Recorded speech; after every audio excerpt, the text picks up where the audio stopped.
sexuales que no se alinean con la biología. Sí.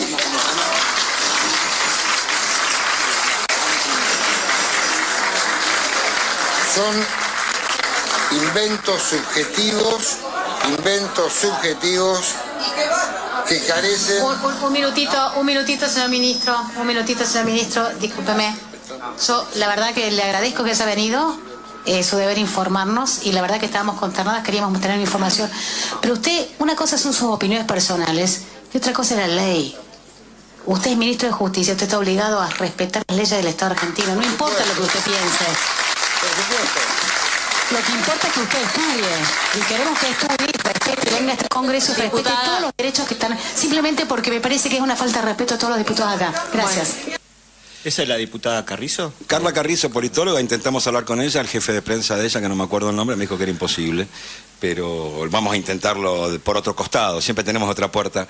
¿Qué te parece, Raúl, vos que pasaste por la Facultad de Derecho y sos abogado, el ministro de Justicia que te tocó? Claro, sí, no, terrible, un ministro de Justicia que desconoce la ley y que proclama que no la quiere respetar la ley, digamos, tendría que haber sido eyectado del cargo en un gobierno normal, ¿no es cierto? Es una barbaridad lo que dijo. Porque hay leyes hace tiempo que tiene que cumplir. El ministro de Justicia justamente es el ministro de Justicia. Hay un desapego por la... Había una palabra que usaba Alfonsín cuando se enojaba bastante hace muchos años, que era la anomia. Siempre la anomia. La anomia es el no cumplimiento a las normas, a las leyes, Bruno. Es una palabra rara. Pero interesante de usar eventualmente, y siempre estuvo dirigida a la sociedad cuando la sociedad se brotaba. 2001 es un buen ejemplo, 17 de octubre del 45 es otro buen ejemplo. Cuando la sociedad se brota, desaparece la norma, ¿no? El día siguiente al 10 de junio del 82, cuando se rinde la dictadura Malvinas y explota el pueblo en la calle, eso es que no se respeta de alguna manera lo establecido, el orden, las cosas.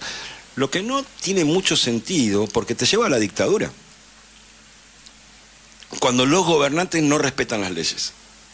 O creen que pueden estar por encima de ellos. O creen que pueden opinar, que es lo que le dice la licenciada Carrizo, que preside la Comisión de Justicia de la Cámara de Diputados. Dice, discúlpeme, ministro, usted... sus opiniones personales, todo bien, pero usted es el ministro de Justicia de la Nación Argentina, es un empleado del presidente designado en un rol determinado. Es más, lo manda a estudiar. No sé si esa parte la agarraron. Es hermoso, digamos. Lo dijo, le pedimos que estudie. La verdad que generó un vendaval. ¿Por qué? Ahora en un rato vamos a estar conversando con María Rachid sobre el tema, en unos minutitos. Genera un vendaval porque es otro mazazo a la construcción de los 40 años de democracia.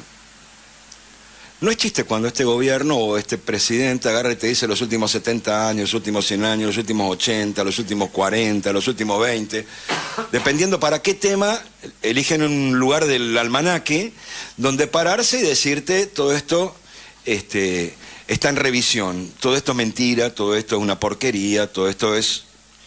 Lo que planteó el imbécil de Cuño Lugarona es una subjetividad de las personas, una construcción subjetiva.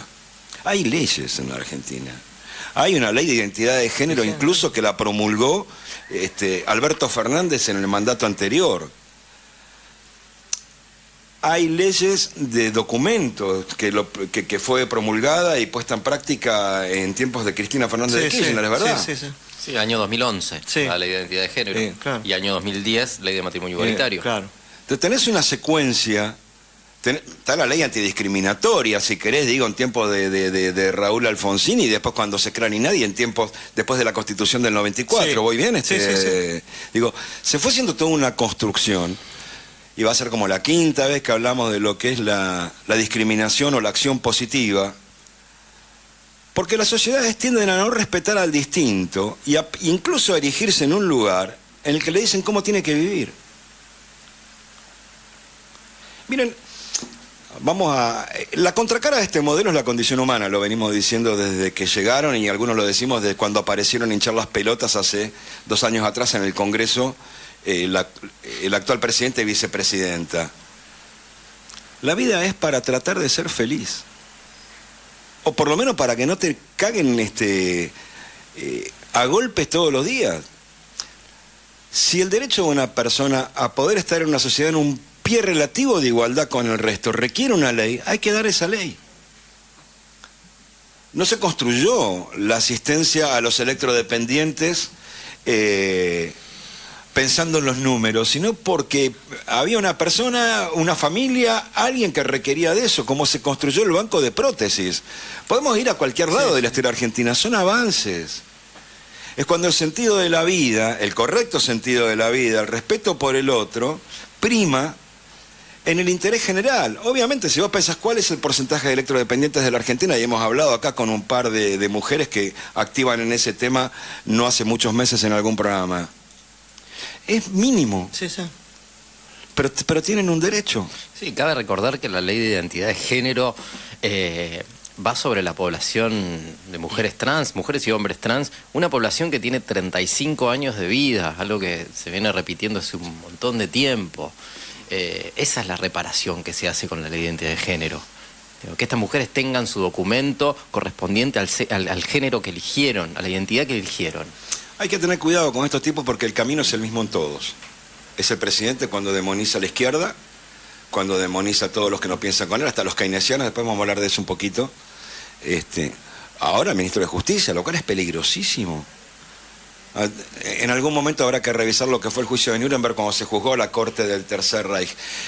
Tenemos en línea a una enorme militante por los derechos de la comunidad gay, lésbica, una militante enorme de los derechos humanos, ha dedicado toda la vida. La verdad que en lo personal la respeto mucho y sé que esta mesa también. Buen día, María Rachid, ¿cómo estás? Hola, ¿qué tal? Buenos días. Muchas gracias. No, las cosas deben decirse. Mira, tenemos... Sí, digo, después te hacen un homenaje cuando ya no estás acá. Estamos acá. Carlos es mi nombre, estoy con Raúl y Bruno. Y... ¿Cómo están? ¿Qué tal? ¿Cómo te va? Sí, hoy charlaba, le digo, mire, desde los tiempos que armó la fulana, digo, la verdad que puso el corazón, la cabeza y el cuerpo en tiempos muy, muy complejos del país para tratar de lograr lo que recién señalábamos, que es esta cuestión de ir generando legislación de acción positiva que obligara de alguna manera al resto a poner en pie de igualdad a todos los que viven en nuestro país. Recién escuchamos el audio de Cunio Libarona y por suerte la parada de carro que le pegó a la licenciada Carla Carrizo en la comisión de la Cámara de Diputados. ¿Cómo viviste ese momento? ¿Qué pensás de todo lo que está pasando? Y la verdad, bueno, vos hablabas recién de tiempos difíciles, a veces da la sensación de que estuvieran volviendo, ¿no? Porque se escuchan las mismas cosas que no se escuchaban hace muchos años en nuestro país. Yo estaba en la Comisión de Mujeres y Diversidades, era parte de esa reunión de la comisión, y la verdad es que quizás...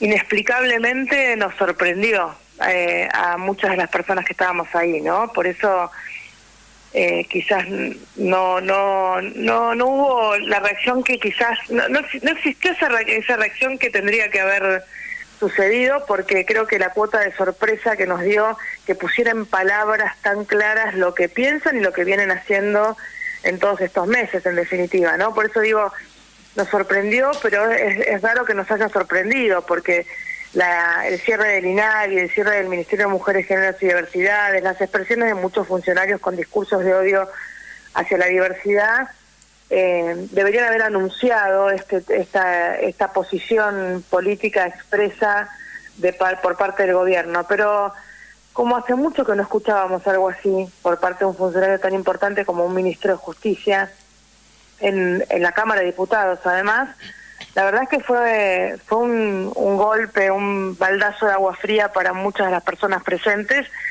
Carla Carrizo, como dijiste, reaccionó muy rápidamente, le dijo textualmente que a las diputadas no les interesa lo que piensa el ministro, como posición personal, que él está para respetar las leyes. Y yo iría un poco más allá, está para protegernos a todas las personas y para hacer cumplir esas leyes que están para protegernos. Y si él está en contra de las leyes votadas por el Congreso, además por unanimidad, la ley de identidad de género se votó por unanimidad en el Senado, si está en contra de esas leyes, muy difícilmente va a poder protegernos del incumplimiento de las leyes de nuestro país que están para protegernos. María, que algunos sostenemos hace tiempo que parte de la dirigencia no se da cuenta que este es un gobierno distinto, no es un gobierno de derecha o un gobierno de ultraderecha, sino que es un gobierno que tiene una agenda casi en el filo de la democracia, digamos, por fuera. Yo no sé si producto de lo que va pasando, de cómo se van sincerando estos tipos, se da cuenta la sociedad. Pero sí creo, viendo la cita que hiciste del INADI, del Ministerio de la Mujer, y ahora de las declaraciones de Cunio, Libarona, que debería estar en alerta todo el sector, ¿no? Y sí, no solamente por todos los discursos de odio que vienen expresando desde funcionarios de gobierno, sino que bueno, que el ministro de Justicia esté desarmando toda la política pública relacionada a las mujeres y las diversidades, que además lo defienda expresamente en el Congreso de la Nación y que diga que no creen en la diversidad de identidades sexuales, como dijo textualmente en la Cámara. La verdad es que es algo para preocuparse y para ocuparse. Desde las organizaciones hemos solicitado su retractación o su renuncia. Muchos medios de comunicación, gente de la cultura, del periodismo, de la política, se ha expresado en el mismo sentido. Y bueno, yo creo que la próxima marcha del orgullo es una oportunidad para expresar qué posición tenemos como sociedad respecto a estos temas, ¿no? Ojalá cada día, porque, a ver, la posición que tiene el gobierno sobre estos temas ya la sabemos, incluso Laje, Agustín Laje, uno de las personas que son parte de esta fuerza política, explicaba en un video un poco informal que el plan que tienen es tener más diputados o senadores en el Congreso para poder avanzar hacia la derogación de las leyes que consagran estos derechos, tanto de las diversidades como de las mujeres, y tantas otras, por supuesto, sobre las que ya han avanzado. Y bueno, esto tiene que generar alguna reacción. Espero que mucha gente que quizás los votó enojados, enojadas, con frustración por un montón de cosas, a pesar de esto, porque yo no creo que la sociedad argentina haya cambiado su opinión respecto a estos temas.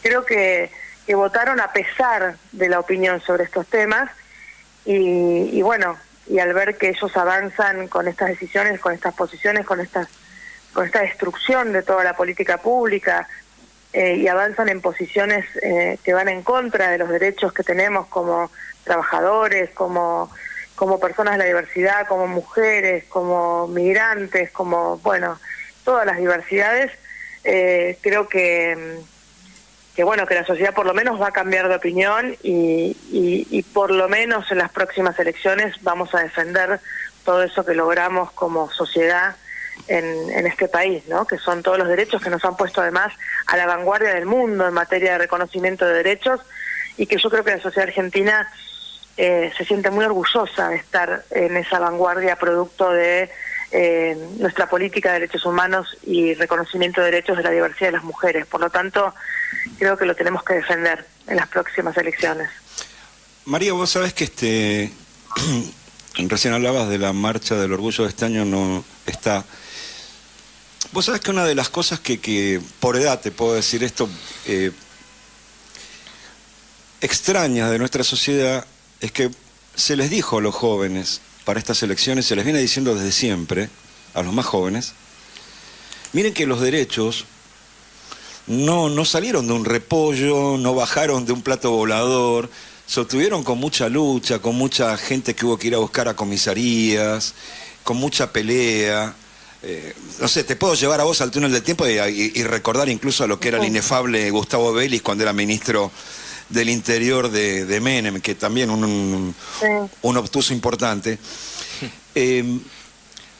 ¿Cómo ayudamos desde los medios que están disponibles a que los jóvenes entiendan que los derechos no son para siempre, sino se los defiende permanentemente? Bueno, yo creo que primero que tenés toda la razón. Nosotros muchas veces vamos a hacer charlas, capacitaciones en escuelas y bueno, los chicos que están en las escuelas hoy prácticamente nacieron con matrimonio igualitario aprobado, con la ley de identidad de género. O sea, para ellos el mundo era así cuando aparecieron. Entonces me parece que hay que contar la historia, que hay que contar cómo eran las cosas antes, cómo se lograron, todo el trabajo que se hizo para que eso se transformara, toda la lucha, todo el compromiso, y bueno, que eso puede tener retrocesos como los estamos viviendo hoy y que hay que defenderlo. Creo que eso es una realidad y que hay que trabajar mucho en eso. Y desde los medios lo mismo, ¿no? Estas notas, poder hablar de lo que pasa, de cómo eran las cosas, de cómo las transformamos y cómo hay que defenderlas, me parece que es fundamental. Cuanto más podamos hablar de estas cosas, más conciencia vamos a generar. Yo te quiero hacer una consulta, ya que nombraste el tema de la marcha, que sucede algo que yo vengo conversando en diferentes lugares y demás, que hay una sensación de banalización de la marcha de los últimos años, por lo menos en comparación con lo que fueron las marchas donde había una consigna clara, matrimonio ya o ley de identidad y demás. Pareciera que en los últimos años la marcha no tiene como una consigna clara, no hay como una sensación de lucha. ¿Qué pasa con eso? Mira, creo que hay un poco de prejuicio respecto de eso. La Marcha del Orgullo tiene como 30 consignas relacionadas a un montón de derechos, no solamente específicamente la diversidad, sino derechos de los trabajadores, derechos de las que tienen que ver con la salud. De hecho, una de las consignas principales este año es no hay libertad con ajuste y represión. Para ponerte un ejemplo, ¿no? También en cuanto a consignas por la positiva, la ley integral trans, la ley antidiscriminatoria, las consignas son sumamente políticas. De hecho, te digo que si ves las redes de la Marcha de Orgullo, hay más críticas por lo política que es la marcha que todo lo contrario. Sí, la forma que tiene la Marcha del Orgullo para reclamar, para decir que no hay libertad con ajuste y represión, por ejemplo, que es parte de la consigna central de la Marcha del Orgullo este año, sí, la forma de decirlo, de expresar eso, es a través de una celebración, un festejo de la diversidad. Eso es una característica de la Marcha del Orgullo en Argentina y en el mundo desde siempre, que tiene que ver con responder a la vergüenza que nos quisieron imponer por ser quienes somos, responder con orgullo y con celebración, ese ser quienes somos. Y con esa celebración reclamar todo lo que haya que reclamar. Y la Marcha del Orgullo reclama todo lo que hay para reclamar en este año, además de las consignas que hablan de la libertad de los presos políticos, que hablan de la libertad milagrosala, que habla de la represión, del ajuste, del desmantelamiento del INADI, de la falta de política pública. Además tiene espacios en donde se reconoce a quienes hacen un aporte a la diversidad y también espacios donde se abuchea a quienes tienen discursos de odio, a quienes no tengo dudas de que el ministro Julio Levarona va a ser abucheado en la marcha. Yo creo que es profundamente política, y la celebración con la que se hace la marcha también tiene un mensaje y un sentido político muy profundo, pero está lleno de contenido profundo la marcha y político en todas sus consignas, en los escenarios. La marcha ha tenido como consigna central Macri y la Iglesia son antiderechos, y eso estaba en el escenario. central de la marcha, tanto en Congreso como Plaza de Mayo, y uno de los escenarios lo financia el gobierno de la ciudad, y aún así nunca dejamos de decir lo que hay que decir en el escenario que sea, más allá de quien lo financie.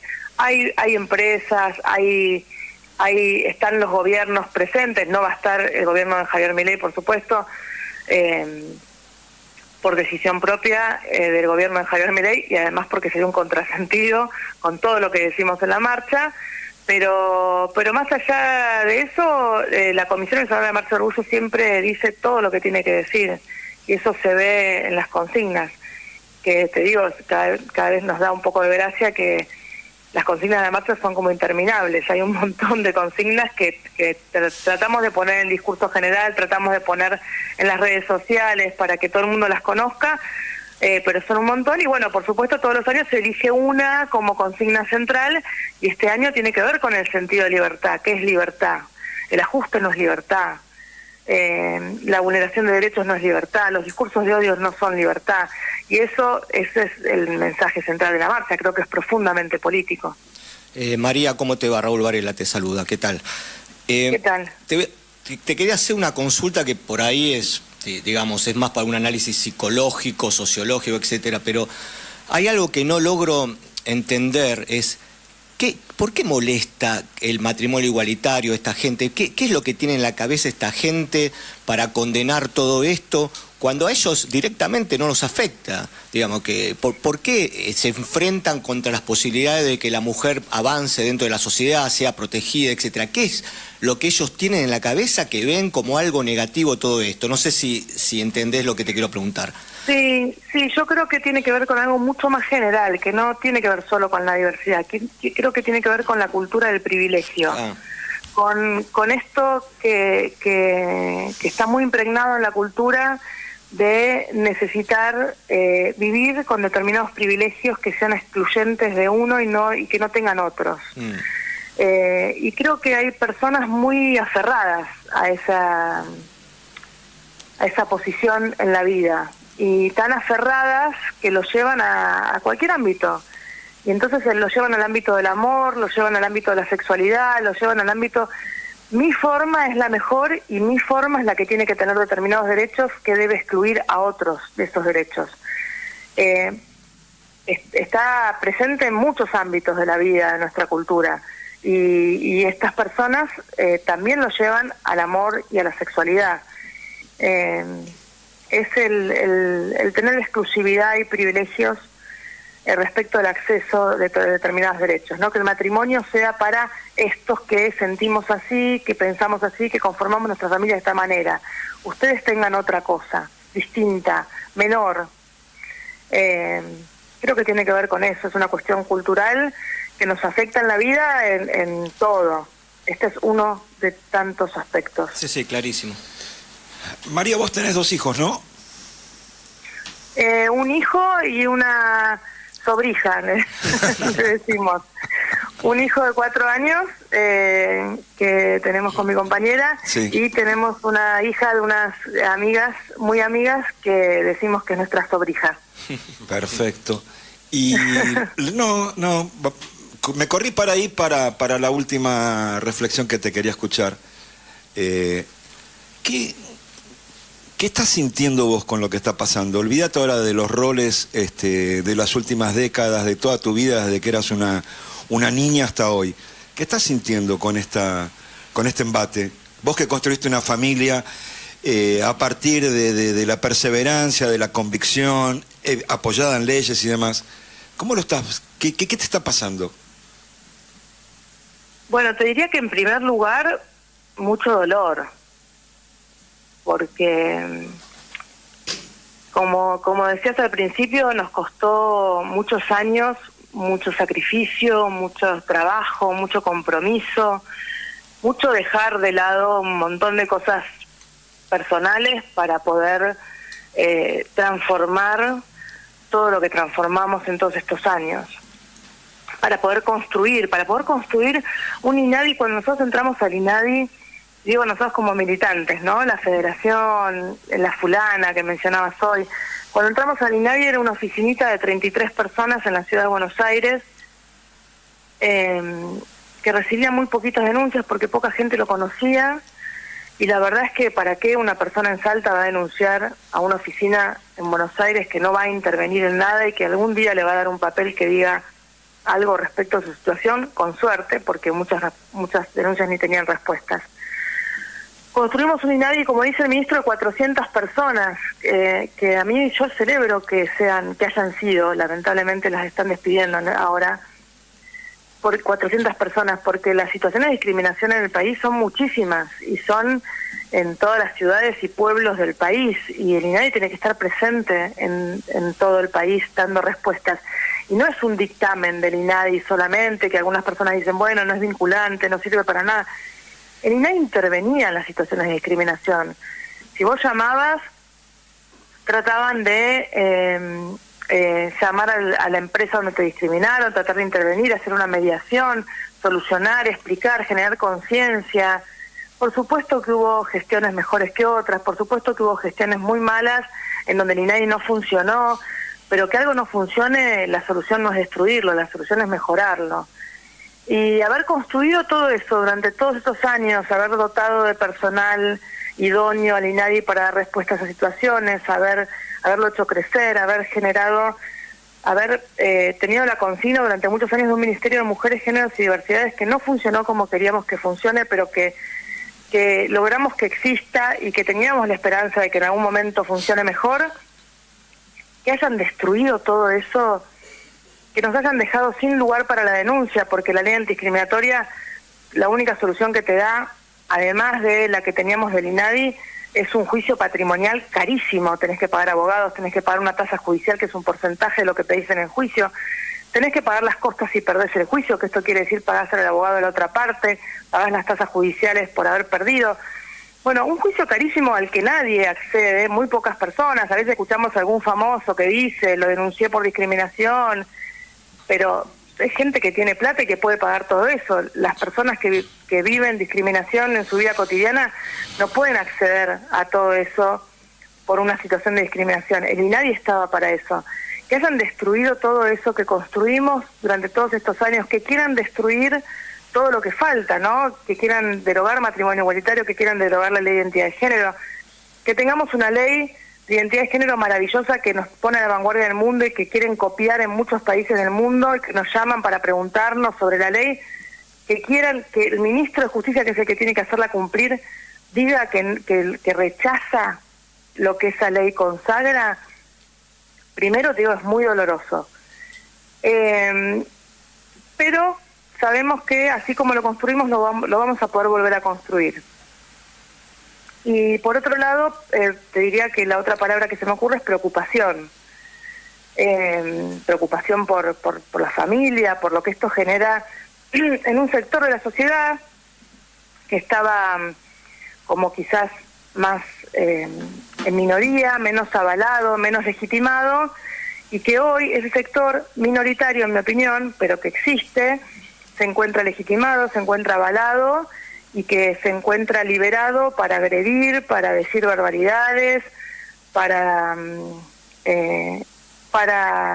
generar hechos de violencia, y eso por supuesto me genera preocupación. Si esto crece, la verdad es que es muy grave para nosotros, y de hecho hay familias que hasta piensan en la posibilidad, si esto avanza, de irse del país, porque tener un hijo que va a una escuela y que haya papás de otros nenes y nenas que digan las barbaridades que hoy el gobierno nacional avala decir y legitima decir, es muy duro. Entonces, te diría que dolor y preocupación. Yo también te quiero hacer otra pregunta en el plano personal, porque te vengo escuchando hace muchísimos años. Sos una referente de estos temas y demás. Yo me acuerdo que el 15 de julio del 2010, cuando se aprobó la ley de matrimonio igualitario, yo tenía 20 años, Y me acuerdo que esa madrugada estaba en la plaza, afuera, en la plaza del Congreso, y cuando se aprueba la ley, un amigo llorando me abraza y me dice, somos ciudadanos de primera, ya no jugamos en segunda. Bueno, y ahí recién yo comprendí toda la lucha que se venía haciendo, la cantidad de agresiones que hubo en televisión y demás. Entonces quiero saber cómo lo viviste vos, que es algo que venías militando hace muchísimos años y que lo seguís haciendo. Bueno, creo que lo que dijo tu amigo resume un poco lo que sentimos muchas personas en esa plaza, porque de lo que él habló es de la igualdad. Nosotros decíamos, cuando nos ofrecían una unión civil con algunos derechos, o incluso algunos sectores decían con todos los derechos que tiene el matrimonio, nosotros respondíamos con una consigna que copiamos de los militantes de España, con los que trabajamos un montón, que es los mismos derechos con los mismos nombres. Y cuando nos preguntaban, bueno, pero ¿por qué los mismos nombres? Igual si tienen los mismos derechos, ¿para qué quieren los mismos nombres? Porque los mismos nombres te dan acceso a la igualdad como herramienta para la vida cotidiana, a la igualdad para defendernos contra la discriminación y la violencia en la vida cotidiana. Siempre pongo el ejemplo de afrodescendientes o africanos cuando luchaban contra las leyes del apartheid en distintos lugares del mundo. Digo, las personas que viajaban, que peleaban porque las obligaban a viajar en la parte de atrás del colectivo, no estaban luchando porque la parte de adelante del colectivo era más linda o se veía mejor o tenía mejores asientos. Ese gesto de tener que viajar en la parte de atrás del colectivo generaba violencia y desigualdad, era un maltrato y una desigualdad que generaba un montón de otras situaciones de violencia y desigualdad en la vida cotidiana. Entonces no se trataba solamente del matrimonio, que por supuesto igual es un montón, o sea, que puedas compartir tu obra social, que puedas dejarle una pensión a tus hijos, que puedas tener la responsabilidad parental sobre tus hijos y no que solamente una persona la tenga. Todo eso es importantísimo en la vida de cualquier persona. Ahora, además de eso, y ya no solo para quienes se casan, sino para todas las personas LGBT más del país, lo que implicaba era igualdad. Ya no somos ciudadanos de segunda, quiere decir, ya somos iguales, para el Estado somos iguales. Y el mensaje de igualdad del Estado es una herramienta fundamental para trabajar por la igualdad en la vida cotidiana. Si las mujeres todavía no tuviéramos acceso al patrimonio, a la responsabilidad parental y a un montón de otros derechos que no teníamos, si existiera todavía ese mensaje de desigualdad del Estado para con las mujeres, y pelear por la igualdad que todavía falta en la vida cotidiana sería muy difícil. Y eso era lo mismo, es la igualdad. Y esa noche fue eso, fue sentir, bueno, somos iguales, por lo menos ante la ley, por lo menos desde el Estado. Ahora falta la cultura, la sociedad, la vida cotidiana, que como a las mujeres nos falta un montón, pero sin esa herramienta de igualdad jurídica es muy difícil. Gracias, María. La verdad que vamos a... Bueno, más tarde te voy a mandar el audio de esta entrevista, de esta charla. Ojalá que la escuche mucha gente por redes en los próximos días. Ojalá los jóvenes escuchen lo que has dicho hoy acá. Hemos hecho lo mejor de nuestra parte contigo. Te queremos, te respetamos y te llamaremos... Igualmente. Pronto. Que estés muy bien. Bueno, muchas gracias. Igualmente. Gracias a ustedes. Un abrazo.